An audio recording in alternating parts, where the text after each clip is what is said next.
મારા વાલા પ્રિયો, તમે કેમ છો? તમે સ્વસ્થ છો ને? ઈસુ ખ્રિસ્ત તમને પ્રેમ કરે છે, તમારા પ્રત્યે પ્રેમાળ છે. શું એટલા માટે તે રોજ વાત નથી કરતા? શું તમે તેમની સાથે ચાલો છો? આ કાર્યક્રમને ઈસુ સાથે ચાલવું એમ કહેવાય છે ને, તો પછી શું રોજ આપણે ઈસુ સાથે ચાલીએ છીએ? જો બે લોકો સાથે ચાલે તો શું તેઓ શાંત રહેશે? ચાલતી વખતે વાત કરતા રહેશે? જ્યાં ઈસુ આપણી સાથે વાત કરે છે, આપણે ઈસુ સાથે વાત કરીએ છીએ, ત્યાં તેમની સાથે ચાલવાનો અનુભવ સાથે આપણે જીવવું જોઈએ. આપણે તેમની સાથે દરરોજ વાત કરવી જોઈએ. જો કરશું તો આપણે જીવનમાં વિજય થશું. કેટલાક સમયે શું હું આ કરી શકું છું? શું હું તે કરી શકું છું? ભયાનક પરિસ્થિતિમાં આપણે વિચારીએ છીએ. તમે પણ કદાચ આવી પરિસ્થિતિમાં હોઈ શકો છો. હવે પ્રભુ તમને એક વચન આપી રહ્યા છે. ફિલિપીઓને પત્ર 4 અધ્યાયનું 13મું વચન. જે મને સામર્થ્ય આપે છે, તેમની સહાયથી હું બધું કરી શકું છું. આ એક ભક્તનો અનુભવ છે. અમેરિકા દેશમાં ઇવાન્ડર હોલીફિલ્ડ નામનો વ્યક્તિ હતો. તે એક વ્યવસાયિક બોક્સર હતો. તે નાનો હતો ત્યારથી જ તેણે બોક્સિંગની તાલીમ લીધી હતી અને તે બોક્સિંગમાં ખૂબ જ સારો હતો. તે વિશ્વ ચેમ્પિયન બનવા માંગતો હતો, એટલે તે નાનપણથી જ તેના માટે તાલીમ લેતો. એટલે કે તે નાનપણથી જ તેના માટે તાલીમ લેતો હતો અને સારી સ્થિતિમાં આવી ગયો હતો. તે ઘણી બધી સ્પર્ધાઓમાં જતો હતો અને જીત મેળવતો હતો.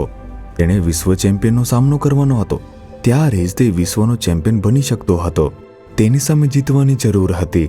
તે તેના માટે પોતાને તૈયાર કરી રહ્યો હતો અને આવી એક પરિસ્થિતિ આવી ગઈ હતી.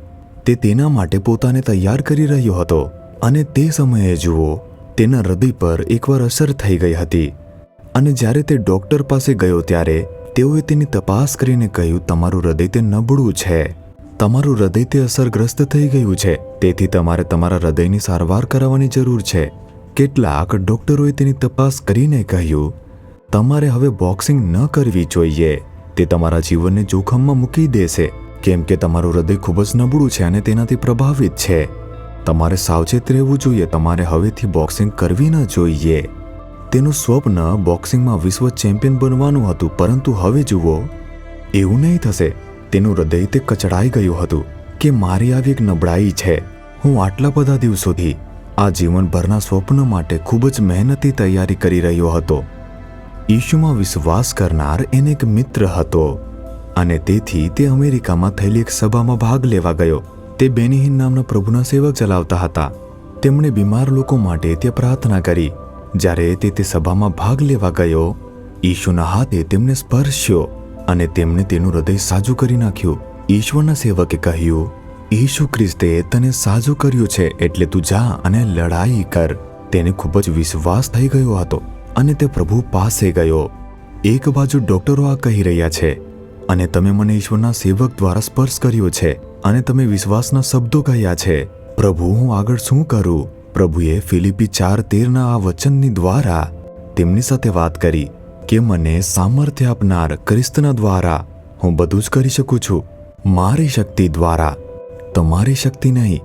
તમારું જે શરીર છે તેના દ્વારા નહીં. તમારું શરીર નબળું છે. હું જ તમને મજબૂત બનાવનાર છું. હું જ તમને બધું કરવા સક્ષમ બનાવું છું. હું જ તમને વિજય આપનાર છું, તેથી ડરશો નહીં. અને આ વચન દ્વારા પ્રભુએ તેમને હિંમત આપી.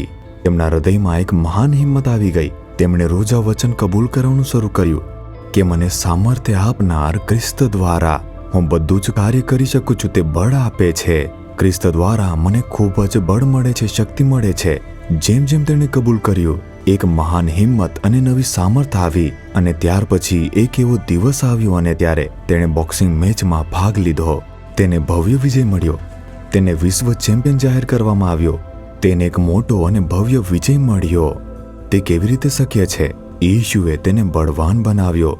આજે તમારા જીવનમાં તમે કદાચ પરીક્ષાની તૈયારી કરતા હશો, તમે કદાચ ઇન્ટરવ્યૂની તૈયારી કરતા હશો, તમે કદાચ તમારી બઢતીની આયોજન કરી રહ્યા હશો, તમે કદાચ વ્યવસાયની આયોજન કરી રહ્યા હશો, તમે કદાચ નોકરી શરૂ કરવાનું આયોજન કરી રહ્યા હશો. તમે આ વચન કબૂલ કરો, હું ખ્રિસ્ત દ્વારા બધું કરી શકું છું. જે મને સામર્થ્ય આપે છે, તે મને શક્તિ આપે છે, તે મને શક્તિ આપવાના છે અને મને તે કરવા માટે સક્ષમ પણ બનાવશે. તે વિજય આપશે. હિંમતથી કહો, તમે એક ચમત્કાર જોવાના છો. તમારી સેવાને લગતી બાબત હોઈ શકે, તે પ્રભુ છે જે તમારા સેવા કાર્યમાં તમને વિજય આપવાના છે. શું વિશ્વાસ કરીને કહો છો? જમણો હાથ ઊંચો કરીને કહો, હું ખ્રિસ્ત દ્વારા જે મને શક્તિ આપે છે દરેક કાર્ય હિંમતથી કરી શકું છું. હું ખ્રિસ્ત દ્વારા જે મને શક્તિ આપે છે દરેક કાર્ય હિંમતથી કરી શકું છું. Amen, amen.